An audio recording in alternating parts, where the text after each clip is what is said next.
M0FXB, welcome back to my videos on the UV-8DR. So this is basically a Bofeng that looks like a Yaesu 8DR. I think for what you pay, it's about £60. It's a fun little device. I've got a UV9 here, a Bofeng UV9, and it's basically the same radio, but you have a lot more buttons on this radio, and it just feels very Yaesu. It's got good quality sound, and the transmit power is quite good, which I'll show you in another video. Now behind me is the programming software link, okay, MML. It says MathMark Limited, okay, and if you go to the section that says related, just here where I'm circling, and go down, you can click here, and it says, actually says programming software. So I've clicked that, and it's gone to my downloads folder. So let's click downloads and run it. I have run it before, and I was practicing a couple of weeks ago, but let's just keep going. Click out this advertising. So just there where it says CNDR, we're going to double click that and go yes. It says it's already on my system, uninstall it. Fair enough, I will. Do as I'm told. We'll go yes. And I'm just going to go yes to all. And then we'll run it. Nice fresh copy. And I've typed in a couple of frequencies on the radio. It's a tri-band radio, so 2 meters, 77s and 220, which is very popular, especially in the States. Finish. It's got a built-in broadcast radio. There's no C4 FM or digital or DMR or anything like that.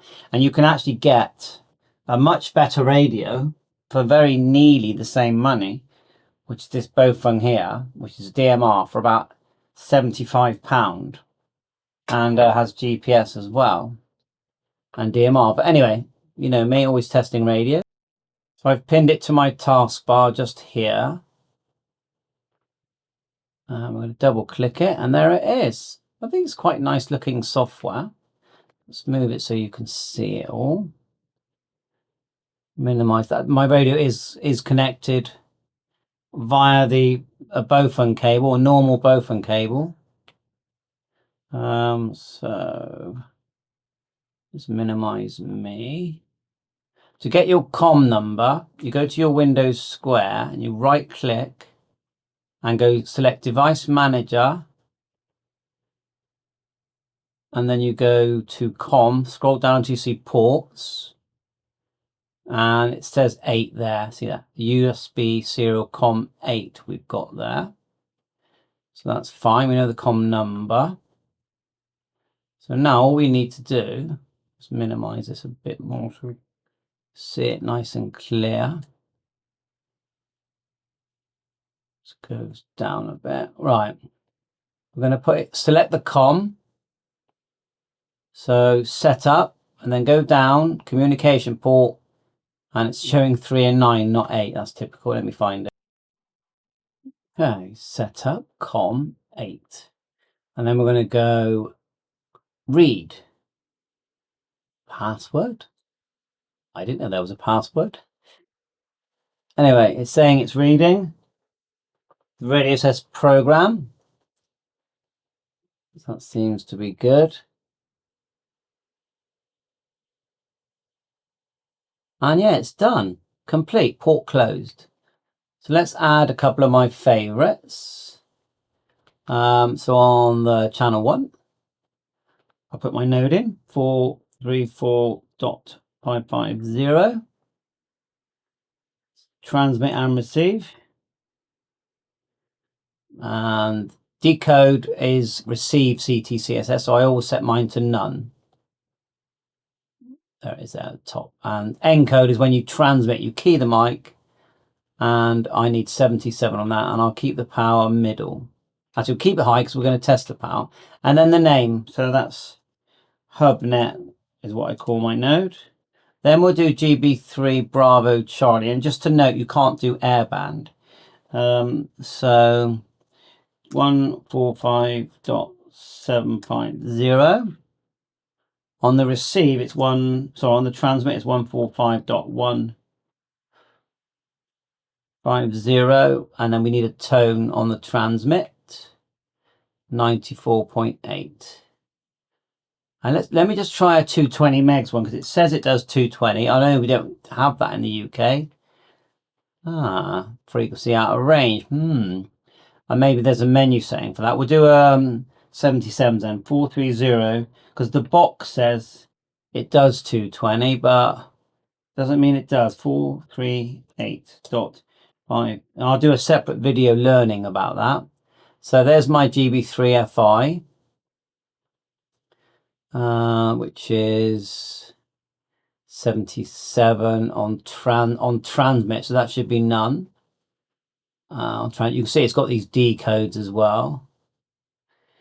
We need to get a couple of names in there.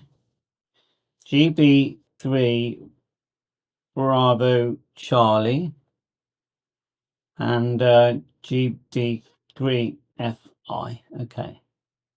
So let's have a quick look before we send it to the radio. Let's look at some of the settings. So we got file, save, copy and paste, optional features, which are here. So squelch, timeout timer, Vox, battery save. I'm going to put that off because I don't want it. I want to do the power test. Roger beeps, lamp is on. Display, we're going to put name so we see that. Volume is preset as well. Message or DC or off. So you can show the DC voltage. I'm going to leave the message. I'm going to put M0FXB. Wonder if I'll get my name in there. No, A, that's all. So that'll do. Inhibit receiver when radio is working. And cancel code squelch when you press PTT. Okay. So we'll go save. And then close. Read and write. Let's go to radio. And put one in there. 94.300. Click OK. Use single click. Not sure what that means. Use alternative GUI. Ooh, I'm not going to do that. Model information. CN8DR. See the way it says band C. And so it should get, well, it actually says 240. Can I change that? Because, you know, it did say 220. No, it won't let me actually change that, will it? 220. Okay, I'm going to click OK and I'll go yes. Oh, did you see that? Because I changed it. It deleted all, but don't worry, because I'm going to see if 220 works. It does. That's cool. I wonder if we can put in 1.3 airband. That would be cool. Mine is no FM. No, it won't do that. Click OK. I'm just going to... You saw the beginning bit. I'm going to put all that back in a minute. So don't worry about that. And then we're going to go... Just want to do that again. We were at setup. Where were we? We were... Whilst I'm looking, there is a DTMF section there as well. Back to that page. I'm just going to put in here 133. I don't think it's going to do it. No, but at least we now know how to get 220 megs. You have to sort of reinitialize it and put it in if you're in the USA. So let's I'll end it now and go, because I'm going to transfer what was there earlier. But to transfer, you just go right to radio. Okay. And I will make a video as well showing chirp as well, because I'm pretty sure this will be like a Bofung chirp. I will do it. Just make sure I haven't missed anything. Optional features.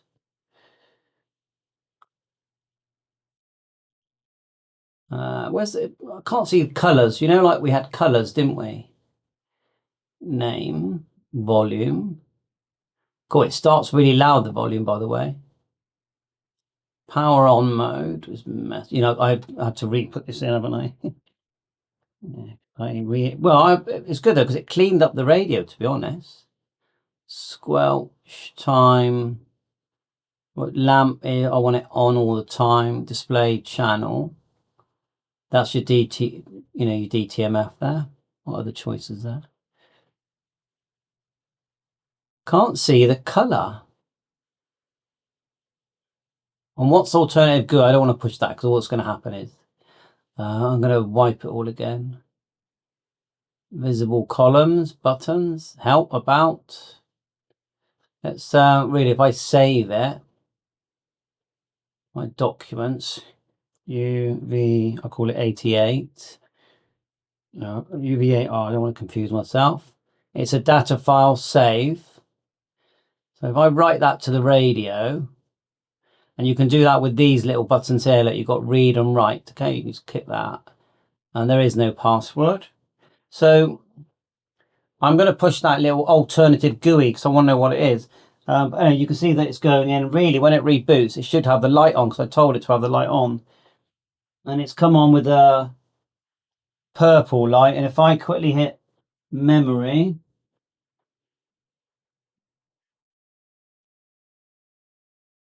yeah, the memory channels are in there. But I'm not seeing names. So that's one we want to know. Is will it even show names?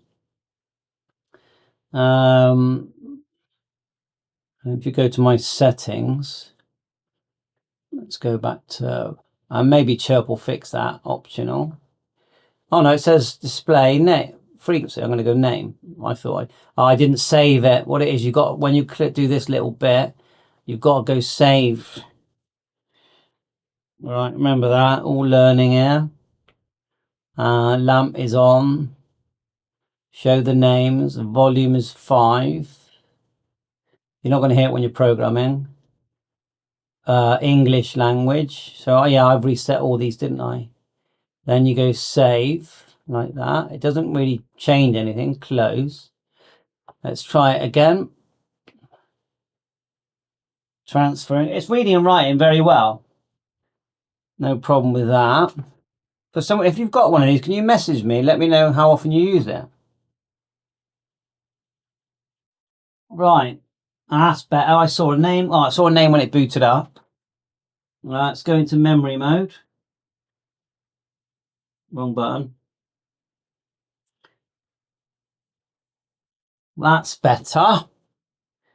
We can now see a name. And it definitely says 220.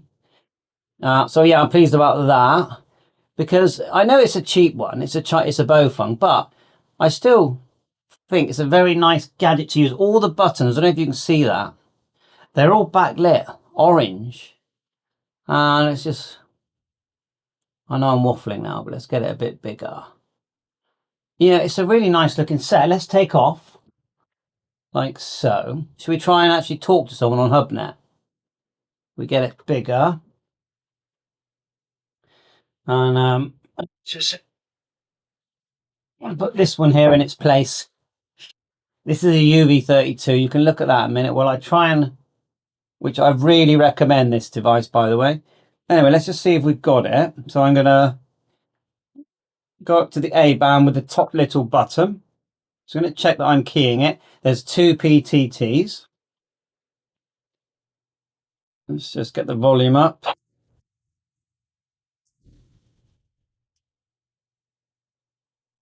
I'm not opening it, so that tells me that I'm just going to check the CTCSS. And Mike 0 Fox X-Ray Bravo calling for a contact M0FXB.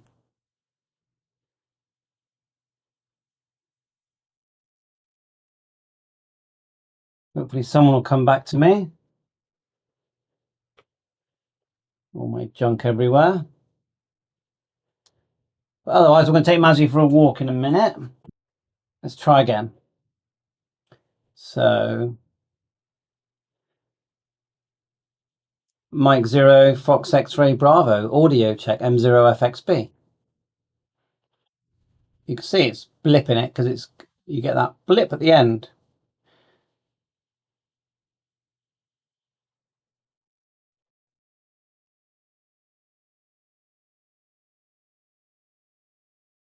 Let's try on echo test.